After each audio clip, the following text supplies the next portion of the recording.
To everything turn, turn, turn. There is a season, turn, turn, turn. And a time to every purpose under heaven. A time to be born, a time. Okay, go ahead. Good morning. Please pray the Lord's Prayer with me. Our Father, which art in heaven, hallowed be thy name. Thy kingdom come, thy will be done on earth as it is in heaven. Give us this day our daily bread, and forgive us our trespasses, as we forgive those who trespass against us. And lead us not into temptation, but deliver us from evil. For thine is the kingdom, and the power, and the glory forever. Amen. Good morning. Somehow last night I messed up the psalm reading, so I'm doing it again this morning quickly before I go to work. Today's lesson is from Psalm 62, verses 5 through 12. But I stand silently before the Lord, waiting for him to rescue me, for salvation comes from him alone. Yes, he alone is my rock, my rescuer, defense, and fortress. Why then should I be tense with fear when troubles come? My protection and success come from God alone. He is my refuge, a rock where no enemy can reach me. O my people, trust him all the time. Pour your longings before him, for he can help. The greatest of men or the lowest, both alike are nothing in his sight. They weigh less than air on scales. Don't worry, become rich by extortion and robbery. And don't let the rich man be proud. He is loving and kind and rewards each one of us according to the work we do for him. This ends the reading. May you all have a blessed day. Good morning and welcome to the First Parish Church of Somersworth. We begin our service lighting our candle and saying, "This is the day the Lord has made. Be glad and rejoice in it." Good morning to everyone. It's a beautiful, I'm looking out my dining room windows and the sky is just this beautiful blue. The sun is shining. It's a glorious day. And welcome to the service at First Parish in Somersworth. The title of this sermon is The Power of Humor. The Power of Humor. And I hope that we're all smiling at the end of this sermon. Annette read from the book of Ecclesiastes. Israel's wisdom literature is contained in three important books in the Old Testament: Proverbs, Ecclesiastes, and the powerful book of Job. In these three books, we encounter the dailiness of life in ancient Israel, and the focus lies in the central concerns, eminently practical questions. How shall I live?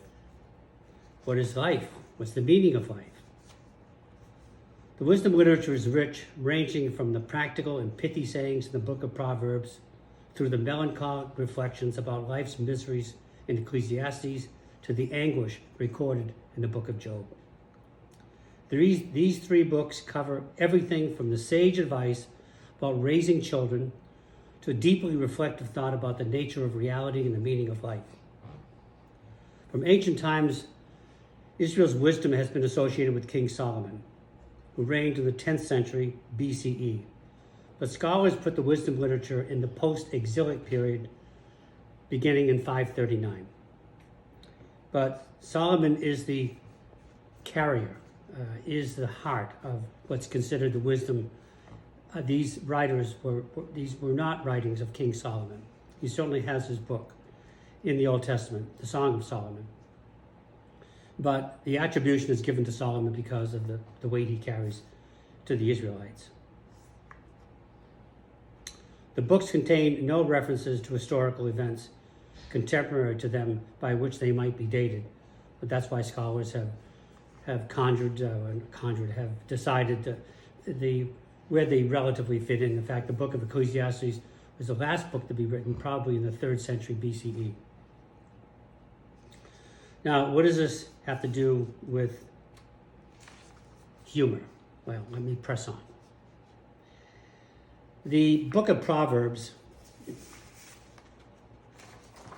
is a joyful read. And I'm going to invite you, I'm going to walk you through the many, many Proverbs.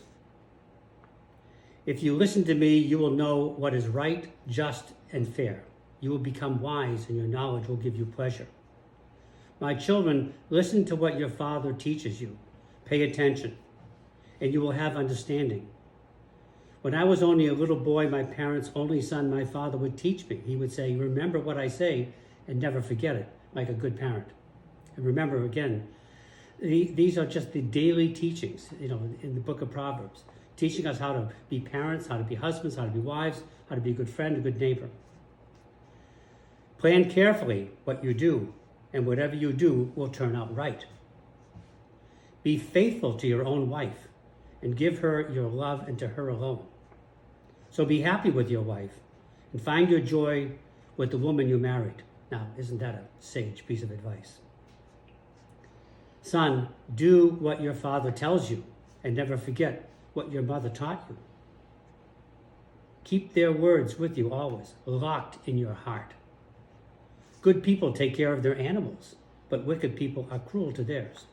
Even advice on how to care for those live forms, those our cats and our dogs. And we saw that EJ, we saw that beautiful cat a couple of weeks ago. That cat was very much loved. That Kaylee is definitely taking care of her animals, her pets. Then further, arrogance in the book of Proverbs. Arrogance causes nothing but trouble. It's wiser to ask for advice. A gentle answer quiets anger, but a harsh one stirs it up. Intelligent people think before they speak. What they say is then more persuasive. And I love this one. Kind words are like honey, sweet to the taste and good for your health. Kind words are like honey, sweet to the taste and good for your health. We know how medicinal honey is. Gossip is so tasty. Gossip is so tasty. How we love to swallow it. Gossip is so tasty. How we love to swallow it. Think on that one next time you get gossipy. Intelligent people are always eager and ready to learn. Do yourself a favor and learn all you can. And remember what you learn, and you will prosper. These are just powerful Proverbs. I'm going to talk about a couple of people close to me this week. One is my daughter, my partner's daughter-in-law, Paula, who has spent a very difficult time. Her 53-year-old brother has passed. Untimely, unfortunate, and as she said her grief was oceanic. That was a powerful turn of phrase. And this week, Paula, who to know her is to know that this is a woman who picks herself up and who moves on. And a little humor goes a long way, but in this case, I'm talking about in the last proverb I read, do yourself a favor and learn all you can. Now, I'm well acquainted with the fantasy literature of Tolkien and some others, but I have to admit that I am have not been familiar with this book, The Once and Future King. This is a quote. Paula gave me this quote in an email that she sent me this week. And believe me, I don't know how this has passed me, but it's not going to remain past, and I plan to read it. It's a book that someone says, I think I have laughed at White's great Arthurian novel and cried over it and loved it all my life. One person says, if there was only one book to read after the side of the Bible, it would be this book. I can't wait to get into it. So Paula, in her grief, wrote this to me. The best thing for being sad, now this is Merlin lecturing young King Arthur. The best thing for being sad is to learn something. That's the only thing that never fails. You may grow old and trembling in your anatomies. You may lie awake at night listening to the disorder of your veins. You may miss your only love. You may see the world about you devastated by evil lunatics, or know your honor trampled in the sewers of baser minds. There is only one thing for you to do: learn. Learn why the world wags and what wags it. What is the only thing which the mind can never exhaust? Never alienate, never be tortured by, never fear or distrust, never dream of regretting. Learning is the thing for you. Look at what a lot of things there are to learn. Pure science, the only purity there is. You can learn astronomy in a lifetime, natural history in 3, literature in 6, and then, after you've exhausted 1,000,000 lifetimes in biology and medicine and theocriticism and geography and history and economics, why, you can start making a cartwheel out of the appropriate wood, or spend 50 years learning to begin to learn to beat your adversary at fencing. After that, you can start again on mathematics until there was time to learn to plow. Until there's a time to learn to plow. After all these things there are to learn. And lastly, until it's a time to learn to plow. Paula concluded this, and thank you for this gift of this book. She ended her email, she said, "This puts a smile on your face, doesn't it?" In the words of her, she said, "I am off to learn to plow." Just beautiful.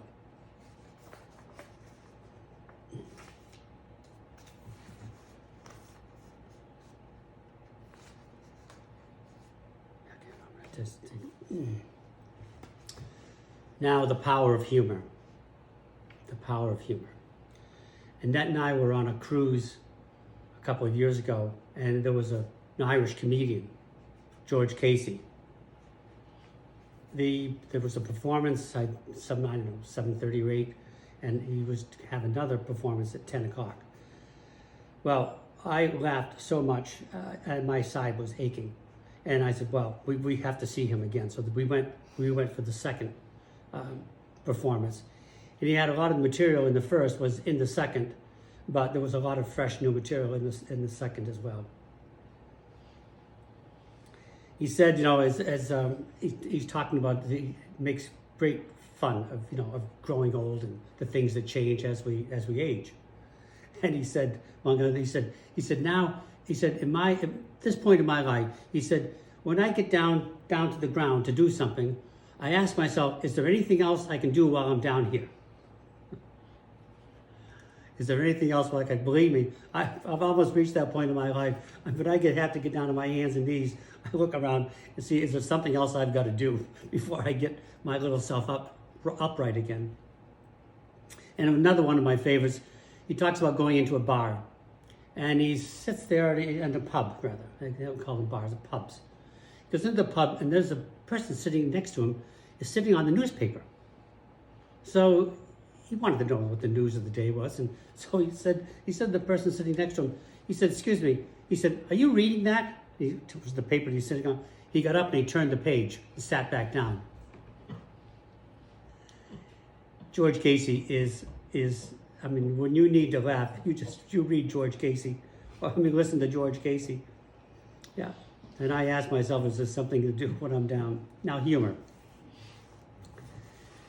And that, I had Annette, my researcher, my twofer, just get online and Google some great references to humor and the power of humor. Here are just a few. The ability to find humor in the ups and downs of life can give us a new perspective and a new way of viewing our circumstances. So writes Heidi Catherine Culberson. A Jewish proverb, it is better to laugh about your problems than to cry about them. I can imagine no more comfortable frame of mind for the conduct of life than a humorous resignation. Somerset Maugham. Francis Bacon, Imagination was given to man to compensate him for what he is not, a sense of humor to console him for what he is. All I say is that science confirms that positive emotions invoked humor have healing effects. And we know, as a matter of fact, scientists have learned that good humor is able to extend a human life by 7 or more years. And this applies even to people whose health is not perfect in general. Such is the magic of good humor. One of my favorites, an Irish proverb, humor to a man is like a feather pillow. And I have a feather pillow. I love my feather pillows. Humor to a man is like a feather pillow. Good humor makes all things tolerable.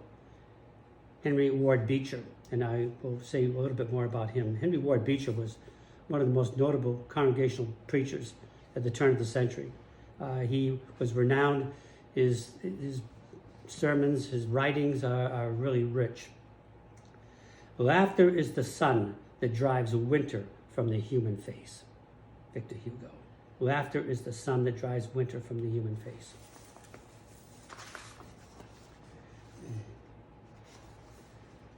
Let me offer some working definition of humor. The definition I like is this one. Humor is the kindly contemplation of life's incongruities. Note I said a kindly contemplation. This is essential. And we read about those incongruities, certainly as recorded in the book of Ecclesiastes. We perceive the incongruities and sometimes their paradoxical nature of life, but we must exercise a tolerance for our perceptions.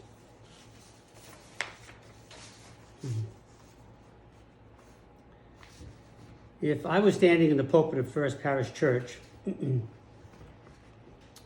which one day I will be, and if I asked each one of you this question, if I asked you, or made a comment, made this statement that laughter and humor is good for the soul, and I asked you to raise your hand in agreement, I suspect every hand in this parish would go sky high. Every hand would go sky high. I think we all know the power of humor, the power of a good joke, the power of laughing at ourselves even. That's really important in life. This week, there was another person in my life, like Paula, I spoke to. I didn't speak to Paula, but we wrote. But I spoke to Derek Kerrigan. Derek Kerrigan is the man that I met on the Camino in 2015. He was with his sister, who was with her husband, and who was, there were 4 of them, all related to each other through marriage or through birth. And we walked along one day. We began the journey the second day, and Derek walked on ahead. He always walked pretty much alone. I walked with Catherine. I walked with Colin. I walked with I've forgotten his sister's name, Dora, I believe. But Derek pretty much walked by himself. We stopped later that second day and to just rest for a second and to drink some water, refresh ourselves. And I told them a funny story from my youth. Being raised Roman Catholic. Of course, I'm not sure any one of them, was an active. I think they were all like me, recovering Catholic. But I told a story from my childhood, from my pedagogy, from the things that I learned from the priest and from the nuns, and and especially some teenage experiences I had. And I told one story. They laughed and laughed and laughed. And later that day, Derek hung back. I was walking alone that first section. He saw that, and then he hung back and started walking with me. Now, 2 things have been sometimes intimidating to people. When I tell them I'm a reverend, I'm an ordained minister, undoubtedly so many people say, "Oh, well, you must have an in with the guy, the man upstairs." I assure them, I have no in with her upstairs. I said, certainly, and if that's not threatening enough, then when I tell people I'm a doctor of psychology, I'm a practicing therapist, there are people like, well, now, can you read minds? Can you read minds? I assure you that I worked hard for my degree in psychology, but I did not learn to read minds. And as far as being a reverend, I just assure people I am the most irreverent reverend you're ever going to meet. No, I don't read minds. I can listen carefully, I can analyze, I can counsel, but I can't read your mind. Only you can read your mind, and the thoughts of your word and the thoughts of your heart. And I reminded Derek of that story, and he laughed. He laughed, and I could hear him on the telephone. I mean, he just really laughed. And he stopped and he said afterwards when he recovered, because it's a dandy story, and I'm sorry it's too delicate to include in my sermon, but I assure you it's not indelicate enough. So that if any of you really want to know what that story was, I'll tell you. But that will be between you and me. Call me on the phone or write to me and I'll tell you what that story was. It brought such humor to the four of them.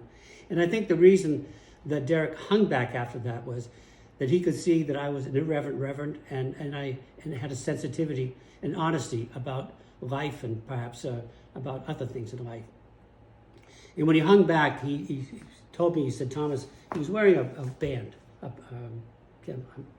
some sort of a colored band around his wrist. And he said, you know what this is? And of course, I couldn't imagine what it was.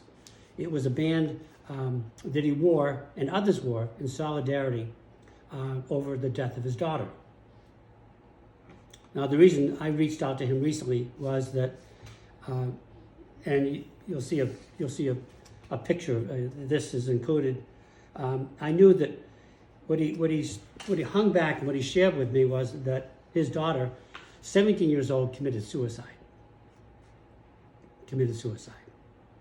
And he was the one who broke the bathroom door down because she locked herself in and he didn't hear anything.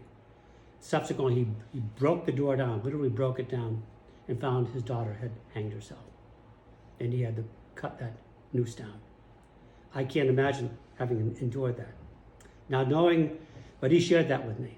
And he shared, and I asked him, it was 2 years before, and I don't think that he had ever really, he took his pain and he put that to work in terms of he said the Irish social system had really failed his daughter, he felt.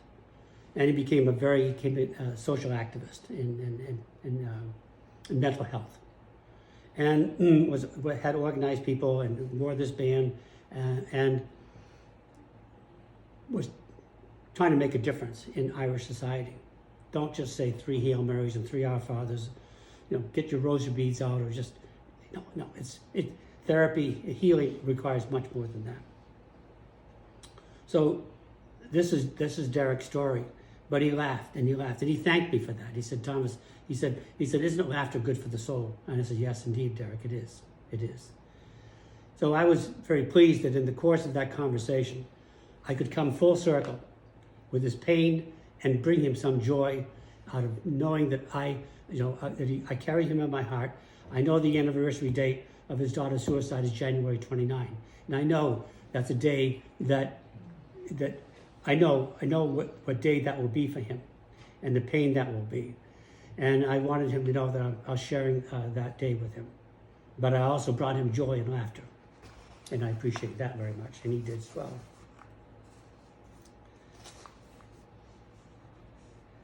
We know humor can relieve tension and can set us at ease, or just be plain fun.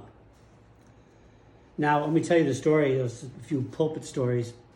We had visiting missionaries, visiting preachers when we were in seminary.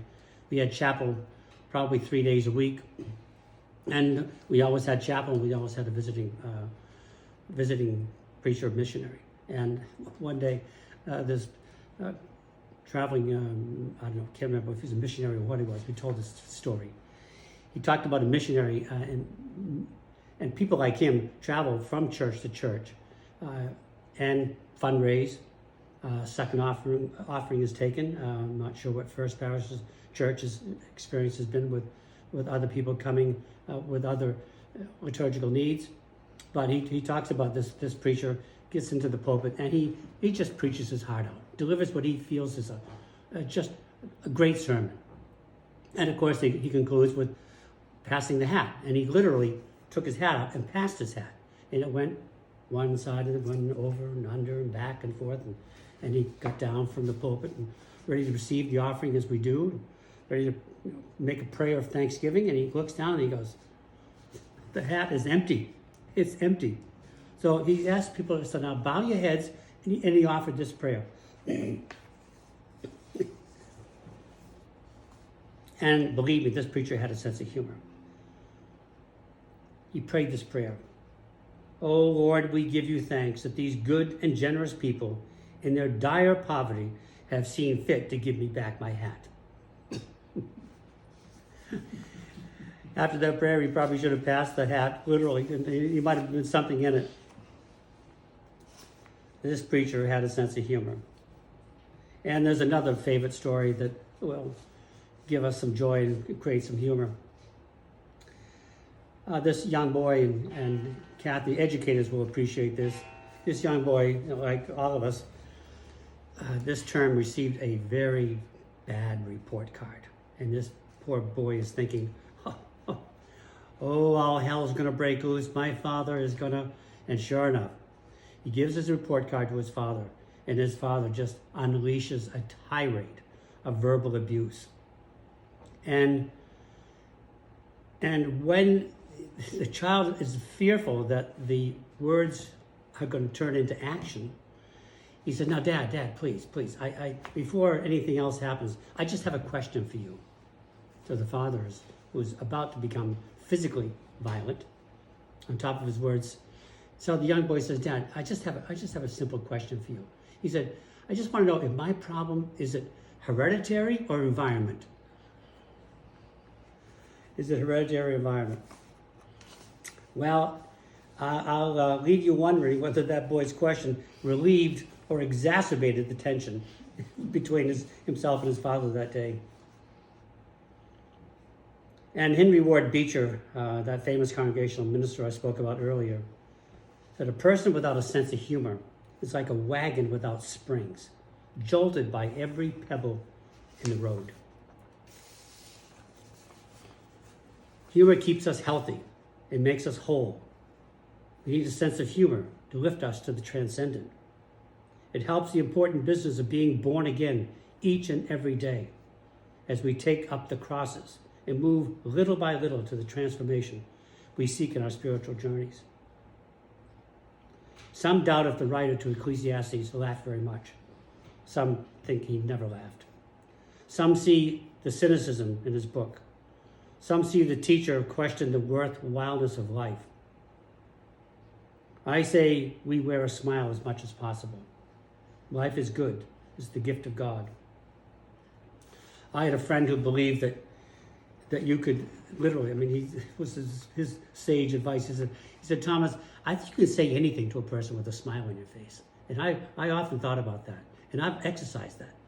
Sometimes when you're going to do something really quite satirical, or you're going to, put the stiletto in, between the third and fourth ribs, and you're not going to really know you're slipping it in, you do it with a smile on your face. And I think, when I think about this, I remember one of the greatest Churchill quotes, and there are so many. Churchill is being ripped apart by a woman at one point who thinks his policies, I'm not sure what he did, but this woman excoriates him. She ends up by saying, now, if you were my husband, I'd put poison in your coffee. To which he goes, I'm sure he had a smile on his face, Madam, if you were my wife, I would drink it. I'm sure he had a smile on his face. That story puts a smile on my face. Madam, if you were my wife, I'd drink it. Smile, each one of us. Smile, because each one of us can claim these words for ourselves. When Jesus said, Lo, I am with you always, even unto the end of the age. We are never alone. I was deeply moved by the inauguration. So many inspiring moments, so many inspiring words. It was joy. I just felt joy this past Wednesday. I shared the inauguration with Ken and Kathy and their granddaughter, Sadie. 3 generations. Well, they're 3. We joined them in their generational time. It was a really beautiful day to share it with I think Sadie's 13, with a 13-year-old, and it's an inauguration. Of course, I will never forget because I've watched every inauguration, and this one is probably the last. It's like, and by the way, I think Jesus had a sense of humor too. When I tell the story about being at a wedding and changing water into wine, you don't think Jesus had a sense of humor? Hey, fill these tubs up with water. I'll show you. Boom, wine. And then he gets the best for last. I think Jesus had a smile on his face when he said, fill up those jars, and went poof. And we have now the best wine saved for last. And I think the inauguration, I think the best was saved for last with Amanda Gorman. That young woman, I'll listen to that 100 times in my lifetime.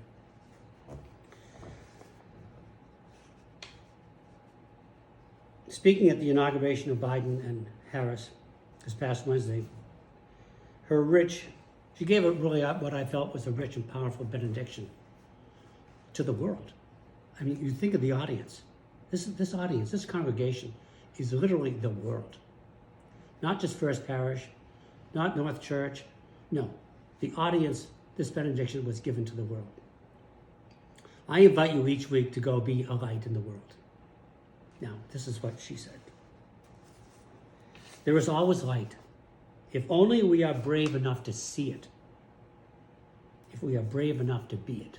There's always light, if only we are brave enough to see it and brave enough to be it. I invite you to be a light in the world. I offer you her benediction. I think it's the same benediction. Go be a light in the world. Amen. Now, I've been remiss, but I'm going to pass the hat, or pass the plate, as we say, the offering plate. You all know that the manna has not fallen from heaven. We don't have a printing press at First Parish, so we're not able to print, some money, but it does take your gifts and your offerings to keep First Parish lit and alive. Thank you for your gifts. Hello, friends. This is an introduction to the book of Ecclesiastes, and I found this very interesting in the Good News Bible that Thomas gave Nia last week. Introduction. The book of Ecclesiastes contains the thoughts of the philosopher, a man who reflected deeply on how short and contradictory human life is, and with its mysterious injustices and frustrations, he concluded that life is useless. He could not understand the ways of God who controls human destiny. Yet in spite of this, he advised people to work hard and to enjoy the gifts of God as much and as long as they could. Many of the philosopher's thoughts appear negative and even depressing, but the fact that this book is in the Bible shows that biblical faith is broad enough to take into account such pessimism and doubt. Many have taken comfort in seeing themselves in the mirror of Ecclesiastes and have discovered that the same Bible which reflects these thoughts also offers the hope in God and gives life its greater meaning. Ecclesiastes, Book 1, Reflections of a Royal Philosopher. The words of the teacher, the son of David, king in Jerusalem. Vanity of vanities, says the teacher. Vanity of vanities, all is vanity. What do people gain from all the toil at which they toil under the sun? A generation goes and a generation comes, but the earth remains forever. The sun rises and the sun goes down and hurries to the place where it rises. The wind blows to the south and goes around to the north. Round and round goes the wind, and on its circuits the wind returns. All streams run to the sea, but the sea is not full. To the place where the streams flow, there they continue to flow. All things are wearisome, more than one can express. The eye is not satisfied with seeing, or the ear filled with hearing. What has been is what will be, and what has been done is what will be done. There's nothing new under the sun. Is there a thing of which it is said, see, this is new? It has already been in the ages before us. The people of long ago are not remembered, nor will there be any remembrance of people yet to come by those who come after them. The futility of seeking wisdom. I, the teacher, when king over Israel in Jerusalem, applied my mind to seek and to search out by wisdom all that is done under heaven. It is an unhappy business that God has given to human beings to be busy with. I saw all the deeds that are done under the sun, and see, all is vanity and a chasing after wind. What is crooked cannot be made straight, and what is lacking cannot be counted. I said to myself, I have acquired great wisdom, surpassing all who were over Jerusalem before me, and my mind has had great experience of wisdom and knowledge. And I applied to my mind to know wisdom and to know madness and folly. I perceived that this also is but a chasing after wind. For in much wisdom there is much vexation, and those who increase knowledge increase sorrow.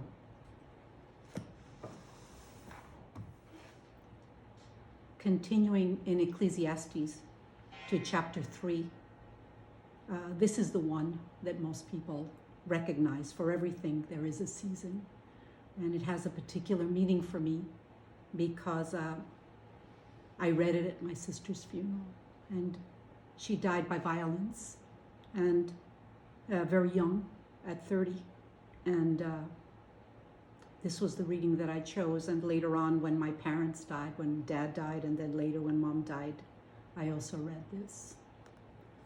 So bear with me if there's a hiccup somewhere. For everything there is a season, and a time for every matter under heaven, a time to be born and a time to die, a time to plant and a time to pluck up what is planted, a time to kill and a time to heal, a time to break down and a time to build up, a time to weep and a time to laugh, a time to mourn and a time to dance, a time to throw away stones and a time to gather stones together, a time to embrace and a time to refrain from embracing, a time to seek and a time to lose, a time to keep and a time to throw away, a time to tear and a time to sow, a time to keep silence and a time to speak, a time to love and a time to hate, a time for war and a time for peace.